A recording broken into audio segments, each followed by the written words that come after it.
October అయితే ఎండింగ్కి వచ్చేసింది. నవంబర్లో కొన్ని ఎగ్జైటింగ్ ఫోన్స్తో పాటు కొన్ని రాంబోలస్ కూడా రాబోతున్నాయి. ఈ వీడియోలో నవంబర్లో రాబోతున్న మొబైల్స్ ఏంటనేది అయితే చూద్దాం. First Vivo Y200. సో ఇది రంబోలా అయ్యే అవకాశాలు ఎక్కువ ఉన్నాయి. సో ఈ మంత్ 23rd లాంచ్ అవుతుంది అండ్ ఇదే మంత్ ఎండింగ్ లేదా నవంబర్ ఫస్ట్ వీక్లో సేల్కి వస్తుంది. 6.67 inch full HD plus AMOLED డిస్ప్లేతో వస్తుంది. Snapdragon 4 Gen 1 processor, 4800 mAh battery and 44 watt fast charging support, 64 MP main sensor, optical image స్టెబిలైజేషన్తో వస్తుంది, 16 MP front camera. So around 20,000-25,000 price రేంజ్లో ఉండొచ్చు. ఒకవేళ దీన్ని 16,000-17,000 ప్రైస్ రేంజ్లో తెస్తే మంచి ఫోనే, ఎందుకంటే Snapdragon 4 Gen 1 ప్రాసెసర్తో IQOO Z6 Lite వచ్చింది 12-13,000లో అండ్ Redmi 12 5G వచ్చింది సిమిలర్ 11-12,000 ప్రైస్ రేంజ్లో. బట్ దీన్ని అయితే వీళ్ళు 20,000 పైన పెట్టే అవకాశాలు ఉన్నాయి, అందుకే రంబోలో అయ్యే అవకాశాలు ఎక్కువ ఉన్నాయని అయితే చెప్పాను. అండ్ నెక్స్ట్ చాలా exciting phone OnePlus open. So వీళ్ళ ఫస్ట్ ఫోల్డబుల్ ఫోన్ వీళ్ళ 10 years అయిన సందర్భంగా తీసుకొస్తున్నామని వాళ్ళు చెప్తున్నప్పటికీ సో ఇప్పుడు ట్రెండ్ నడుస్తుంది. Samsung fold and even techno కూడా తీసుకొస్తుంది అండ్ పిక్సెల్ కూడా తీసుకొచ్చింది. ఇలా ఫోల్డబుల్ ఫోన్ ట్రెండ్ నడుస్తుంది కాబట్టి వీళ్ళు OnePlus ఓపెన్ అనే ఫోల్డబుల్ ఫోన్ని ఈ రోజు లాంచ్ చేయబోతున్నారు October 19th. సో ఈవినింగ్ అయితే లాంచ్ అవుతుంది, నేను ఆఫ్టర్నూన్ అయితే షూట్ చేస్తున్నాను. సో స్పెక్స్ అయితే చాలా బాగున్నాయి అండ్ కెమెరాస్ని కూడా వీళ్ళు S23 Ultraతో కంపేర్ చేస్తున్నారు. ఒకసారి స్పెక్స్ చూస్తే మెయిన్ డిస్ప్లే మనకి సో 7.82 ఇంచ్ LTPO ప్యానెల్ని అయితే యూజ్ చేస్తున్నారు 120Hz రిఫ్రెష్ రేట్తో అండ్ సెరామిక్ గార్డ్తో ప్రొటెక్ట్ చేయబడి ఉన్నట్లయితే వీళ్ళు చెప్తున్నారు.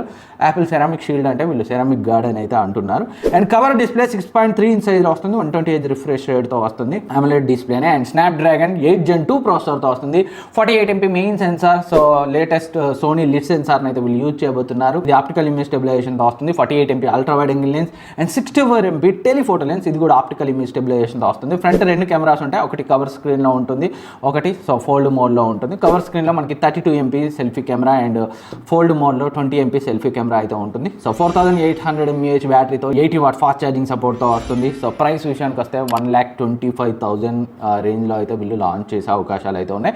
And next Redmi Note 13 series, చాలామంది ఎదురు చూసే సిరీస్ అని చెప్పుకోవచ్చు. బట్ Redmi Note 12 సిరీస్ని అయితే ఆల్మోస్ట్ అందరూ మర్చిపోయారు. దానికి మెయిన్ రీజన్ సో వాళ్ళు పెట్టే ప్రైసే, ఎందుకంటే నోట్ సిరీస్ అంటేనే అగ్రెసివ్ ప్రైస్తో కిల్లర్ స్పెక్స్తో ఆ కేటగిరీలో ఆ ప్రైస్ రేంజ్లో వేరే ఏ ఫోన్లో లేని స్పెక్స్తో బెస్ట్ అఫోర్డబుల్ ప్రైస్లో వస్తాయి. బట్ Note 12 సిరీస్ దాన్ని మర్చిపోయి 30,000 టచ్ చేశారు. అందుకే Note 12 సిరీస్ని చాలామంది అయితే ఇగ్నోర్ చేశారు. సో Note 13 సిరీస్ ఆల్రెడీ చైనాలో లాంచ్ అయింది, మోస్ట్ ప్రాబబ్లీ నవంబర్లో లేదా ఒక 1 వీక్ లేట్గా అయినా కానీ ఇండియాలో అయితే లాంచ్ అవుతుంది.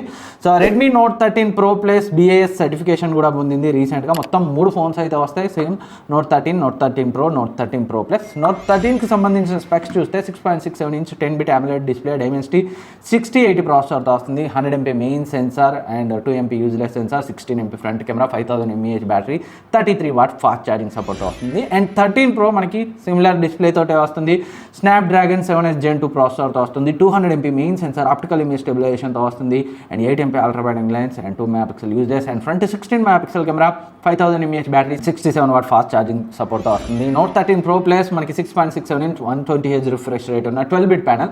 Note 13 Pro Plusలో 12-bit ప్యానల్, 13లో 10-bit panel and curved AMOLED డిస్ప్లేతో రాబోతుంది 13 Pro Plus. స్పెక్స్ అయితే బాగున్నాయి, Dimensity 7200 అల్ట్రా ప్రాసెసర్తో రాబోతుంది, 200 MP main sensor, optical image స్టెబిలైజేషన్తో వస్తుంది, 8 MP ultra wide angle lens and 16 MP front camera and 5000 mAh battery, 120 watt fast charging సపోర్ట్తో వస్తుంది. సో మనకి Note 13 ఇండియాలో 17 సేమ్ Note 12 ప్రైస్ రేంజ్లోనే రావచ్చు. Note 13 Pro 24,000-25,000 and Pro Plus 28,30 రేంజ్లో అయితే వచ్చే అవకాశాలు ఉన్నాయి. ఎందుకంటే Note 12 కంటే తక్కువ ప్రైస్ రేంజ్లో తెస్తేనే సక్సెస్ అవుతుంది, బట్ వీళ్ళు ఆల్మోస్ట్ సిమిలర్ ప్రైస్ రేంజ్లోనే తెచ్చే అవకాశాలు ఉన్నాయి. సో బట్ చూద్దాం, అగ్రెసివ్ ప్రైస్తో వస్తే మాత్రం మళ్ళీ ఒకప్పటి వైభవం అయితే రెడ్మీకి వచ్చే అవకాశం ఉంది Note 13 సిరీస్తో. బట్ వీళ్ళు 28,000, 24,000, 18,000లో ఫోన్స్ని తీసుకొస్తే కొంచెం కష్టం. నెక్స్ట్ ఫోన్ Realme నుంచి Realme GT5 నవంబర్లో రాబోతుంది, అరౌండ్ 45,000 ప్రైస్ రేంజ్లో లాంచ్ అయ్యే అవకాశాలు ఉన్నాయి. స్నాప్డ్రాగన్ 8 Gen 2 ప్రాసెసర్తో వస్తుంది, 144Hz రిఫ్రెష్ రేట్ ఉన్న 6.7 ఇంచ్ 2K రెజల్యూషన్ ఉన్న AMOLED ప్యానల్తో రాబోతుంది, 50 MP main sensor, optical image స్టెబిలైజేషన్తో వస్తుంది, 8 MP ultra wide angle lens, 2 MP useless sensor and front 16 MP camera, 4600 mAh battery and 240 watt fast charging సపోర్ట్తో వస్తుంది అండ్ 24 GB ర్యామ్తో వస్తున్నట్లుగా కూడా మనకి లీక్స్ ఉన్నాయి. Up to 1 TB storage and UFS 4.0 zero స్టోరేజ్తో వస్తుంది. సో ఇండియాకి మాత్రం 240 వాట్ సపోర్ట్తో అయితే రాకపోవచ్చు అని అయితే నాకు అనిపిస్తుంది. సో చూద్దాం, ఆ ప్రైస్ రేంజ్లో 45,000లో వస్తే మాత్రం కిల్లర్ ఫోన్ అయ్యే అవకాశాలు ఉన్నాయి. అండ్ నెక్స్ట్ IQOO Neo 8 ఇదైతే నవంబర్లో రావడానికి 50-50 ఛాన్సెస్ ఉన్నాయి. So IQOO Neo 7 Pro launch అయ్యి 3 months అయింది కాబట్టి సో కొంచెం డిలే చేసే అవకాశాలు ఉన్నాయి. 6.78 inch full HD plus AMOLED డిస్ప్లేతో వస్తుంది. 144 Hz రిఫ్రెష్ రేట్తో స్నాప్డ్రాగన్ 8+ Gen 1 ప్రాసెసర్తో వస్తుంది. 50 MP main sensor optical image స్టెబిలైజేషన్తో వస్తుంది. So 2 MP useless sensor and 16 MP selfie camera, 5000 mAh battery, 120 watt fast charging సపోర్ట్తో వస్తుంది. స్పెక్స్ సిమిలర్గా IQOO Neo 7 Proలో లాగే ఉన్నాయి.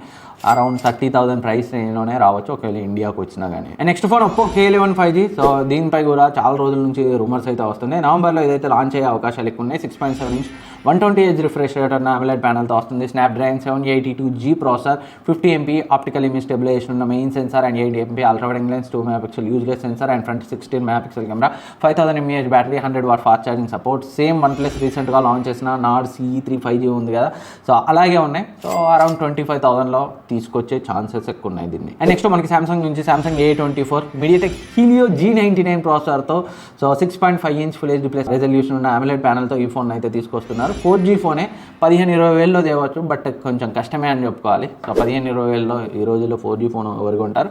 And 50 MP main sensor optical image స్టెబిలైజేషన్తో వస్తుంది. 5 MP ultra wide lens, 2 MP and front మనకి 16 MP camera, 5000 mAh battery, 25 watt fast charging support. So కొంచెం అగ్రెసివ్గా తెస్తే ఓకే. 15-20 AMOLED డిస్ప్లేతో సామ్సంగ్లో 4G ఫోన్ ఇప్పుడు మీరు కొంటారా? కింద కమెంట్ చేయండి. సో ఇవైతే నవంబర్లో వచ్చే ఫోన్స్. ఇవి కాకుండా వివో T3X వచ్చే అవకాశాలు ఉన్నట్టు లీక్స్ ఉన్నాయి, బట్ అది కొంచెం లేట్ అయితే జరగవచ్చు. సో ఈ వీడియోకి ఇంకేమన్నా డౌట్స్ ఉంటే కింద కమెంట్ సెక్షన్లో కమెంట్ చేయండి, నేనైతే రిప్లై ఇస్తాను. Thank you for watching. ఇప్పటివరకు సబ్స్క్రైబ్ చేసుకోకపోతే సబ్స్క్రైబ్ చేసుకొని పక్కన ఉన్న బెల్ ఐకాన్ని యాక్టివేట్ చేసుకోండి. అండ్ మీరు ఏ ఫోన్ కోసం ఎదురు చూస్తున్నారు అప్కమింగ్ ఫోన్స్లో కింద కమెంట్ సెక్షన్లో కమెంట్ చేయండి.